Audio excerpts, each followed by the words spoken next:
All right, everybody, welcome back to Important Aim. I'm Important and Bam! That's right. We got the Scorpion 3 Micro Plus, whatever that long name, versus the Scorpion Evo 3 S1. This is the 15th time I'm doing this video, so if I call them by the wrong name, forgive me, you know what I'm talking about. And it is empty, as well as this one, okay? So we did safety check them off the video a million times because I did the video a million times, but we just did it again, okay? Let's start from the muzzle to the rear. The front, we got a 1/2/28 twist. They wisened up and didn't do that dual thread pitch that they had on the S1 that we didn't need. Hand stop, I believe, came with it. You do have this nice M-lock rail. You have a nice M-lock rail here. So this is called a rail, R-A-I-L. Can I say M-lock rail on it?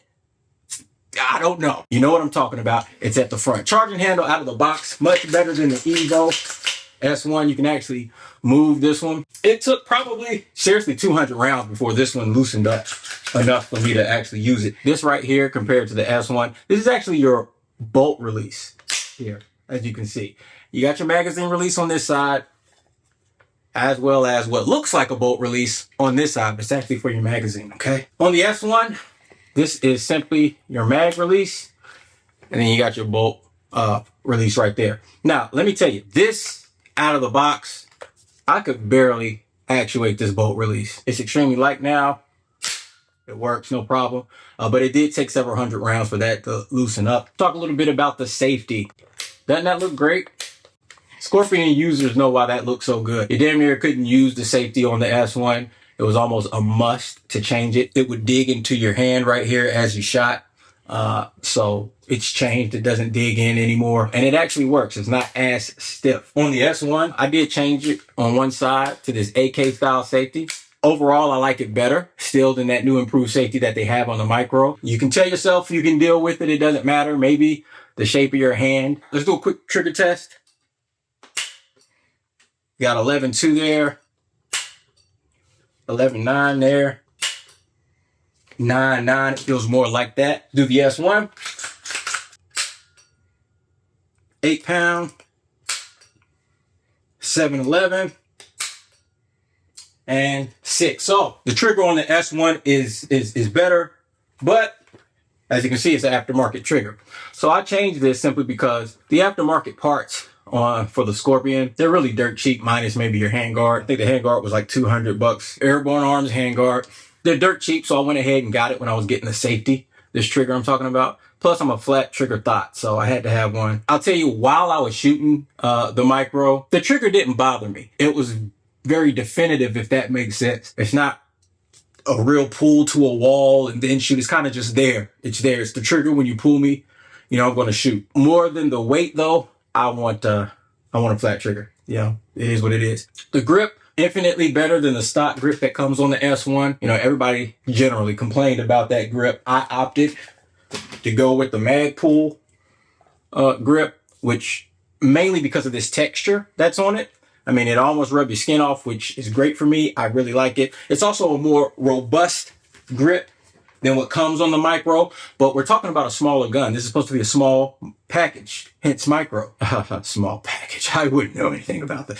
Anyway, this texture on this grip, it's there. It's good. Again, infinitely better than what the stock grip was on the S1. I would change it still. I would change it. I don't like it. It's really thin. It's small. And honestly, the angle, it's kind of weird for me, the angle on it. I know they improved that. That was a big miss on the S1, was the angle of the grip.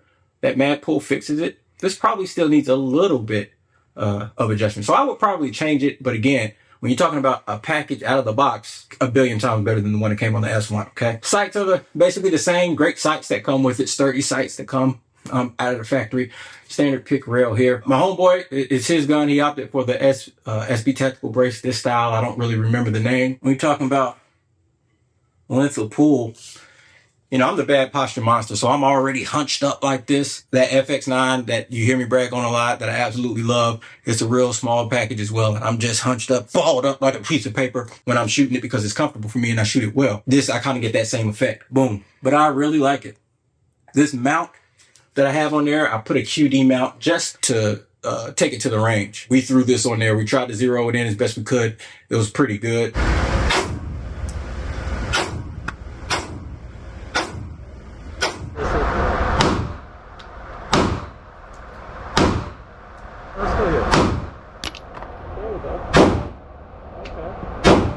I do know, however, people will complain if you get that brace without having the adjustable length of pull. I went with this PDW type brace, still SB Tactical, but I'll tell you, it's expensive, man. It's expensive. It's more expensive than that other brace you saw. They both get the job done. I absolutely like this better, but this has nothing to do with either gun. It doesn't come with either gun. So that's a choice you'll have to make. And as long as this brace doesn't get in the way of that micro, if you want to spend the money, go ahead and go with this one, okay? Just so you can have that optional length of pull. Talk about the accuracy. Make a long story endless, it's a draw. That one is obviously sighted in, tuned in, dialed in. This one, we did a quick sight in. But the groupings were basically identical. And that's what matters. A couple things. One, these guns absolutely work. No hiccups, no failure to fire, any of that. They really do make you feel like an expert marksman. I mean, that's why my homeboy decided to pick this one up. He shot that one the first time, and then, it was a couple weeks later he had this. And I mean, if you haven't shot one and you shoot it, the same thing will happen to you. So I've got the Scorpion 3 S1.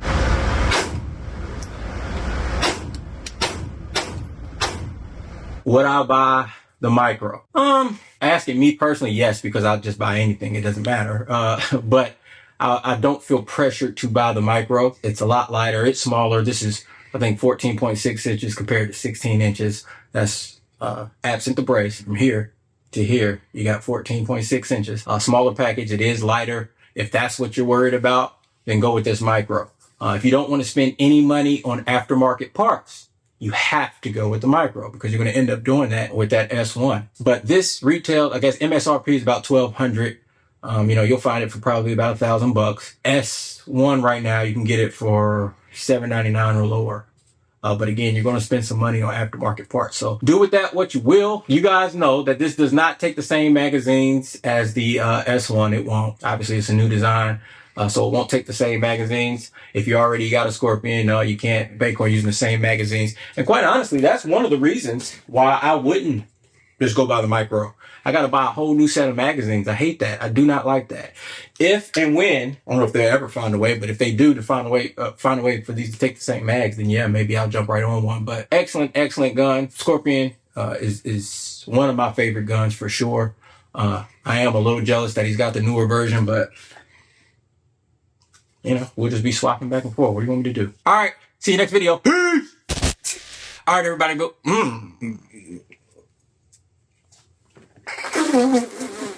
Huge difference, isn't it?